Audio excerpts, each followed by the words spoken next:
Hey, what's going on? Maribel, how are you today? Good. How are you? Hey, I'm doing great. I just want to thank you for joining me today. Just to all of my guests. Today I have Maribel, the money coach, and she is with Our Wealth Matters. And I'm super duper excited to have her here. I see all of the good work that she does on Instagram, and I would love to kind of hear her story. Today we're going to talk about dominating the stock market. And I look forward to this dialogue. How are you doing tonight? Good, good, great. Over here in California, having some rain, some winds over from Santa Ana. So I'm glad that I'm working from home and have a very much reduced commute. Awesome, awesome. And I am here in Texas, so it is raining outside now. I just heard the storm, Oh, so goodness. I'm hopeful that we will keep our power on. So why Oh, don't you just tell me a little bit about what you do? yeah. So my name is Maribel Francisco, and I basically went down a rabbit hole and figured out the beginnings of personal finance, basically with my 401k, IRA, personal brokerage. And when I came out on the other side, I was like, everyone needs to know about this. And so that prompted me to then establish Our Wealth Matters, as well as make an Instagram account for it and try to put out as much information out there for the community, especially the Latino and first gen community, because a lot of people come from a different country, and like immigrants in general, right? They come from a different country where even if they knew the laws in and out and the finance systems of the country where they came from, it's very difficult to then kind of land in the United States and be like, okay, we're trying to survive, we're trying to make, money, keep a roof over our heads, feed our children. It's really hard to then also take the next step to be like, okay, and how do I make and start building my wealth? And a lot of people just kind of start working and stop one step short of supercharging their money in the stock market in order to make that passive income. Awesome, awesome. So I really look forward to hearing some of the, having this dialogue with you tonight. Why don't you just kind of tell us about your upbringing and as it relates to money? Because a lot of people have various stories about why they are doing what they're doing now in the finance game, and obviously, it's clear to me that you saw some things growing up that led you this route. So why don't you tell me about your life growing up and as it relates to money? Yeah. So particularly when I was preschool age, I was in preschool and then I got sick, and so my dad told my mom, "Hey, how about you leave work and take care of Maribel full time so that someone's here taking care of her. She probably got sick because we're not, neither one of us is here taking care of her, and we're leaving her with someone else to take care of her, her health and food." And so my mom was like, "Okay."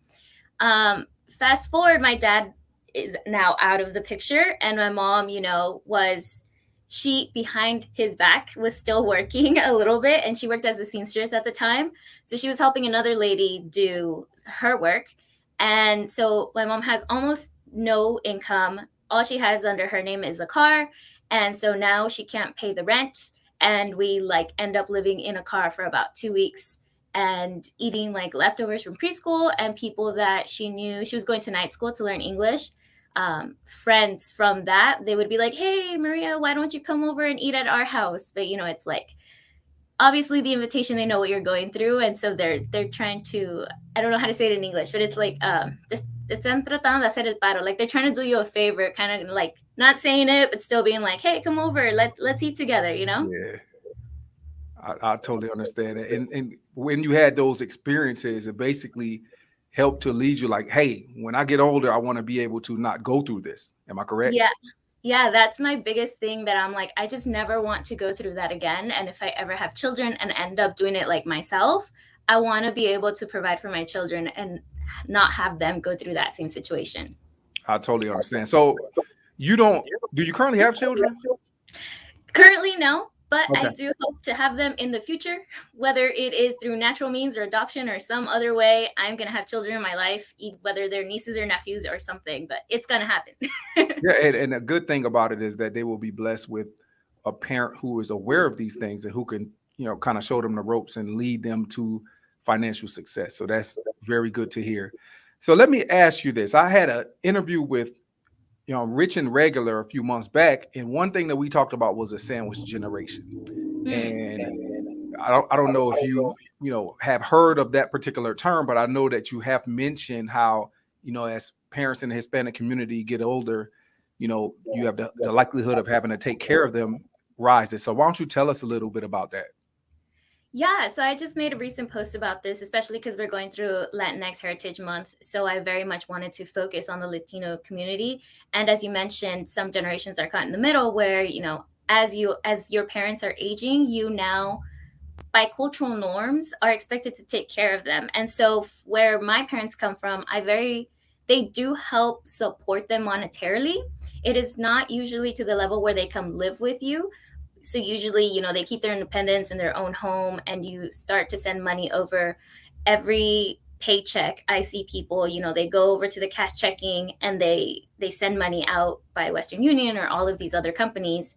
And so for me, growing up in the United States, I didn't necessarily have that concept of I'm going to have to take care of my parent, right? Because that's not something I grew up seeing. Like I saw people sending money, but I thought that was just like, you're just trying to be nice. Yeah. I didn't realize it was like a cultural thing until now. I'm like, okay, this isn't just my family or the people around me. It's literally a cultural thing. And there, are some cultures that where your parents start to move in, or as soon as you have children, your parents move in. And it's also with the sense of the grandparents want to be around the grandchildren, and they want to be there for their lives and experience, as well as their children, taking care of them as they become older.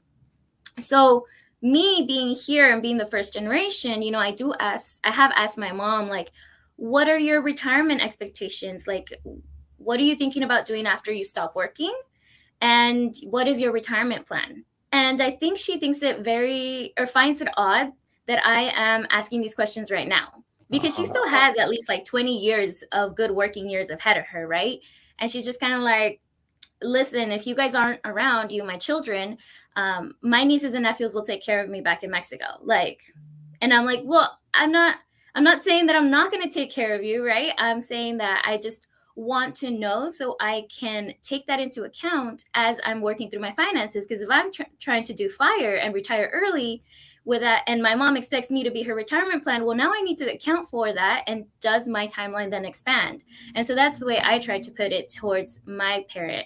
And I just advocate for people asking their parents the same thing, because it doesn't matter whether your parent's going to say, yes, you are my retirement plan, or no, I don't expect you to take care of me. I feel like that at least lets you as a child know and eases up a pressure of like, okay, great, I don't have to take care of my parent. They know, they're planning for this. Or, oh, great, I didn't know I was full on your retirement plan, meaning you're not making any retirement plans besides me. If you still have a couple good working years, maybe we can work towards, having you contribute to a 401k, an IRA, help them set themselves up so that it also alleviates the pressure of oneself as we become, older, we start getting married, we get a mortgage, we get children, and then added to that, we are also then having to plan for taking care of our parents as they grow older. Wow, that's some interesting information. So just why don't you clarify, correct me if I'm wrong. So the cultural norm with you all is that the child is expected to take care of the parent, as opposed to by default, the child has to take care of the parent, correct? Yes. And I was talking to my mom about this because I had seen another page that actually in Mexico, so I have to do further research, right? And this is a topic that I want to delve more into later in my Instagram page, that I think there are some laws that actually require children to take care of their parents, as in like you can go to jail if you don't, adhere to your responsibilities. And so my community, right, we're actually indigenous people from Mexico, so we live up in the mountains, right? We're not necessarily well versed even in the laws that are happening in the cities, right? We just do it because it's cultural. You just take care of your parents, that's what you do. But if there then becomes a law, I'm like, oh, wow, okay, hold up. Like, what are my responsibilities, not just culturally, but legally? Because I actually applied and got dual citizenship based on my parents so that I could travel even more. But now I'm also, may have gotten myself in an aspect where I'm first generation in the USA. And in the USA, there is no law that I am aware of that says you, by law, have to take care of your parents, when they enter their retirement. Ideally, they've, done their own planning, and people tend to become very independent very early on in the US. You go to college, you're not expected to come home and live at home after you graduate. Very different with a Mexican household, right? When I graduated, it was very much expected that I would come back. Like, how would I be going anywhere else? Why? I wasn't married. I wasn't, moving for a job, why wouldn't I be coming home? So it sounds to me like in the Mexican culture, it is a culture of interdependence where you go off to college and then you come back. You're expected to come back and live with your parents, and then once you have a successful career, you are expected to take care of your parents or help them until their last days. Correct? Yes, but I also want to clarify that there is a difference whether you are a male or a female. As a female, because I am not married, like usually, typically you stay in the house until you get married. If you are a first generation, which is where it kind of happens, it's like some people are like, I'm 18, I'm 19, I'm leaving the house, I already have an apartment. There, you will hear stories about people literally pack up their whole things and move it to the apartment Okay. before they even tell their parents that they are moving out, because it is very against like cultural norms. Like, you're not married, why are you leaving? So Wow. but if So you're a guy, that's fine. You're doing your own life, you're doing your own thing.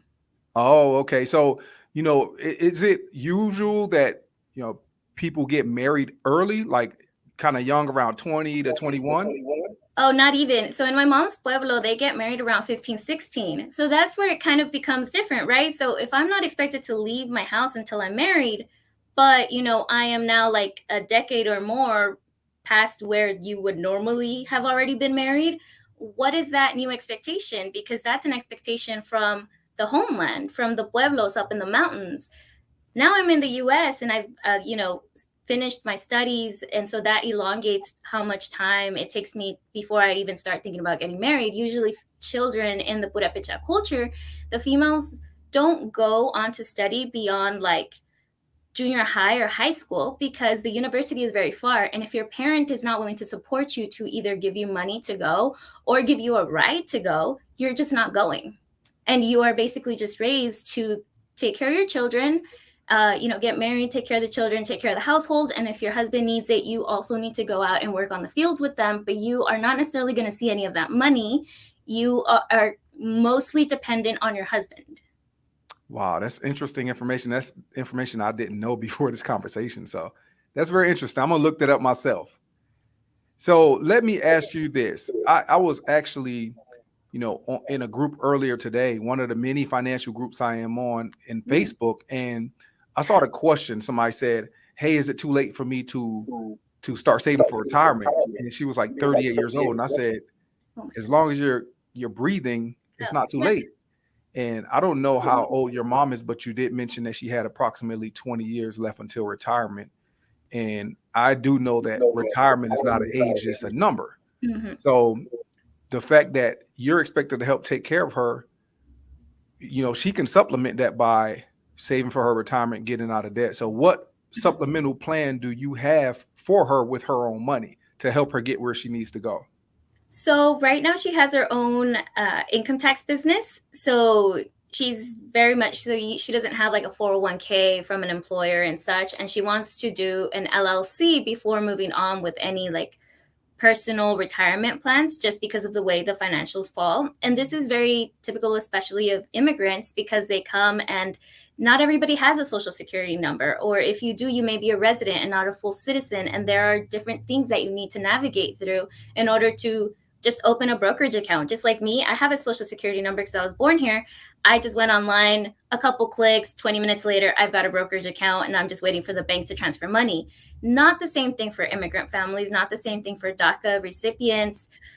There are more hoops to jump around. So there are a couple little milestones that we're waiting for before we get her started. However, she is currently, buying land back in Mexico, making a house back in Mexico, and her retirement plan is to go back and live in Mexico. So even if I were to have to supplement her like straight up through money, 1 USD is 20 pesos, which is going to be much better currency conversion. So as we're talking about like fire, right? Retirement isn't an age, it's a number. For her, we're very much still looking at it at an age, because she has her own business. She's not going to get like fired. She's going to stop working whenever she feels like it.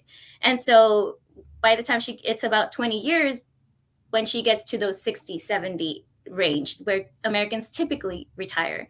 So for her, it's more of like, okay, you can stop working whenever you want, but I definitely want to get her doing those like IRA, 401k, personal brokerage once we have her situation all figured out. That's awesome. And she's obviously blessed to have a daughter who is so involved and who really wants to help take care of her going through retirement. A lot of people don't know. They just, they don't have a plan. They just kind of wander through their working years. And then before you know it, they're like 60, 70 years old. So the fact that she has somebody there with her to guide her along is definitely a huge blessing for her. So I think she'll be okay. So why don't you talk to me a little bit about your fire journey and how did you discover fire? So I discovered fire. Basically, my journey started, as I mentioned before. So I had moved positions to a new job, but I was also thinking about going back for my master's, and I didn't know if I was going to be doing that full time. So I went into my new job and was like, okay, I'm not going to contribute to my 401k because I don't know if I'm going to be going full time back to school, and I'm going to need that money because I'm not going to have any other income. So I didn't contribute to the 401k. Fast forward 2 years later, I'm still at the same position. And, I'm in the master's program that I wanted to be in now. So I'm like, oh my gosh, it's been 2 years. Listen, I don't know when I'm going to be leaving this job because it's a great team and I've been able to balance both school and work. Let's start contributing, right? Because even then I looked a little bit into it and I was like, oh, I do remember I could be getting a match. And I was like, I've been missing out on 2 years worth of 401k match. What? At least I should have contributed enough to get that 401k. But when I left my first job, someone called me up and was like, what do you want to do with your 401k? And I was like, what can you do? And they're like, you could do a IRA rollover, you can take it out, you can leave it as it is, pay administration fees. And I was like, I don't want to pay administration fees. You're just going to eat my money. I don't understand what an IRA rollover is. She tried to explain it to me and I was like, I don't know what you're saying. And I was like, okay, option 3, just take it out. And which is why I thought that, hey, even if I start contributing to my new 401k, I'm probably just going to take it out and lose money on taxes. I'll just keep that money instead because I'm pretty good at saving. So when I realized I missed out on 2 years worth of match, I was like, what the heck? I should have at least, and now that I understand IRA rollovers and these options that you can actually do once you leave your job, what you can do with your 401k, I was like, oh my gosh, I've been missing out on free money. So I went down a YouTube rabbit hole and just started looking up YouTube videos. And for every video, I was opening up 5 new tabs, looking up 5 new questions of what did they just say? Okay, I need more information about this. I was learning about things that didn't necessarily apply to me. Some of it did, some of it didn't, because you just kind of go down a rabbit hole of HSA, FSA, 401k, Roth, traditional. And you're just I was just okay, I need to explore all of it. Yeah. I came out on the other side and I was like, okay, everybody needs to know at least beginning 401ks, IRAs, and personal brokerages. And if they have an HSA, they need to know how to use that too for fire. Then I stumbled upon fire and I was like, wait, you're telling me I could retire early? See, I had thought about the concept. I had just never really figured out how to do the math. And I was like, fudge it. All I had heard was save for retirement, right? But I was like, where does one save for retirement? As I've gone through my personal finance journey, I realize it's more invest for retirement. Saving for retirement is only going to make your money become less money through inflation throughout the years. What you actually want to do is invest for your retirement. And once you do that, you can actually, reach your fire number earlier than 60s, 70s, and you can therefore retire earlier. And I was like, oh my gosh. Okay. Thank you. Somebody did the math. Somebody thought the same thing and actually did the math. And now I am here benefiting from that, going great. I may be able to, if I kept everything constant and don't take any employer contributions into account, I was like, I could retire around 55, which I think is still high up there because I'm pretty young. But somebody else is no, 55 is still good. Other people are over here Americans, the typical age at which they retire is when they can get their Social Security, and that's about 60s, 70s. And I'm like, okay, I mean, I believe it, but also it still sounds so far out. And I think that's one of the things that we need to address, right? Even though it sounds like, okay, 20 years from now you can retire, what's the alternative? So you're going to go day in and day out and work for 40 years until you're 60 and 70s? Does that sound any better? Well, I'll say that in America, about 70 years old is fire. People work so long. I mean, I can retire. I know. And we're workaholics, but see, I love to travel. My plan for retirement is to just pick up and go and start meeting new people and new cultures, eating food, and just opening my mind up to different points of view. And so the quicker I can get to just traveling, that's okay by me. Like, that's a good thing in my book. You're telling me I could get there earlier than 70. That's what I want to do. Because, you either have one of three, right? You have the time, you have the money, or you have like the energy. And by the time you get to your 70s, you may not have the energy. Now you have the time and the money, but you don't have the energy. Yep. When you're young, you have the energy and the time, but you don't have the money. With FIRE, I feel like we can try to get as close to that place where we still have all three. Now we have the money, we have the energy because we're retiring early, and we have, the time because we've retired. That's some great information. Now, I'm a huge advocate for traveling. I have so many vacations set up for the near future and the far away future, and traveling really is my why for FI. So great information. So why don't we talk about dominating the stock market? Tell me a little bit about that. What do you mean when you say you're going to teach people how to dominate the stock market? Basically, it's knowing how to invest and beat out 90% of these people that are hedge fund managers working on Wall Street, who do it more than just 9 to 5. This is their day job, but we obviously know that on Wall Street, you don't just work 40 hours a day, you work even more. People literally work on trying to beat the stock market every single day as their day job. But by investing in index funds, we can actually beat out 90% of those people.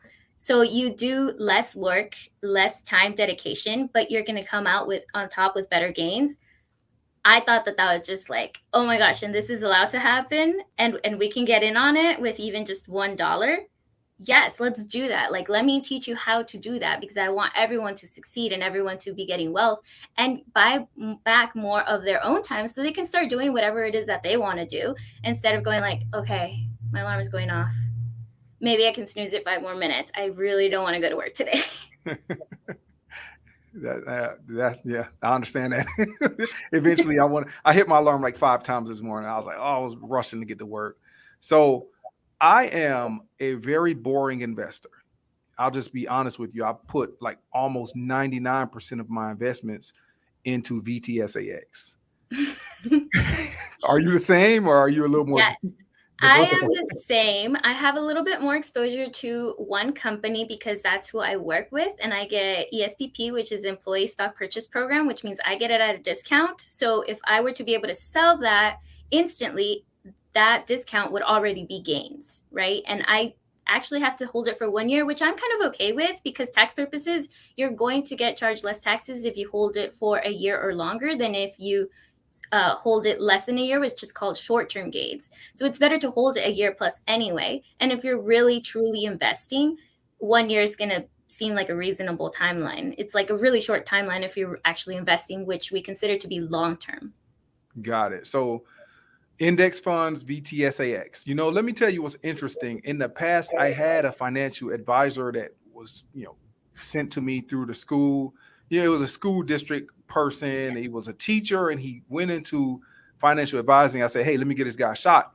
So then when you looked at the investments he had you in, most of it was in VTSAX anyway. So I was like, why do I need to do it through him when I can just go to Vanguard and do it myself?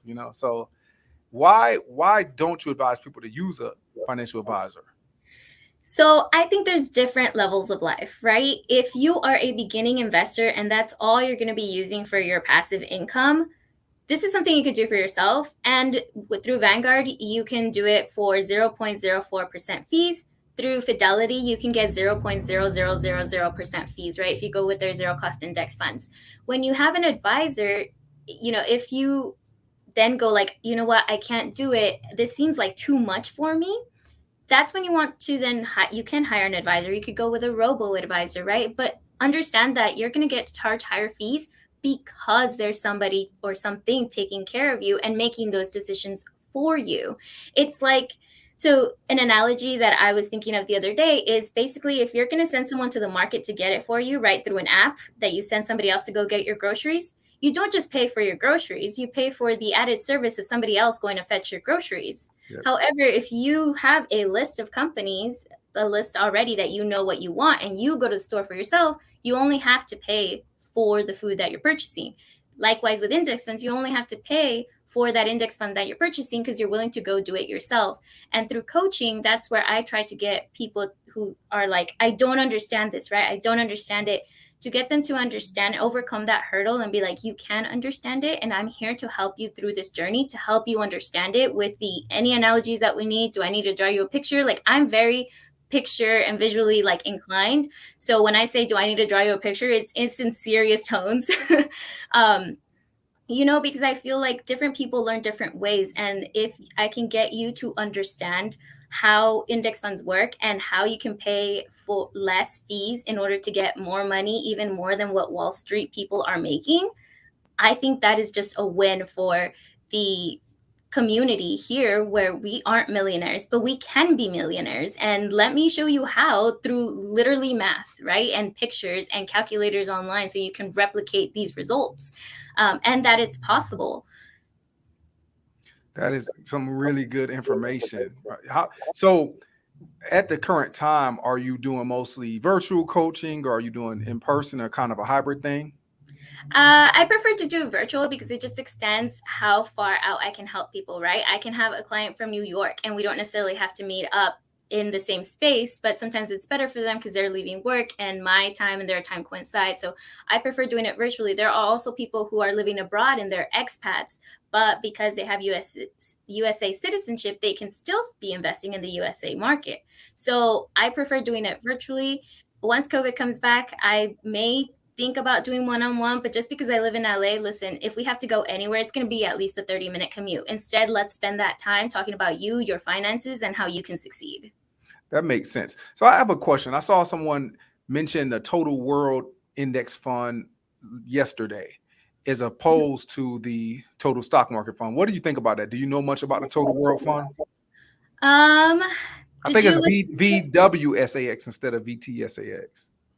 So I think the difference would just be that they have more exposure to international funds as opposed to, I think VTSAX is heavily weighted on the USA stock market. So I personally, like, I have index funds, but part of my index funds that I do have are internationally based.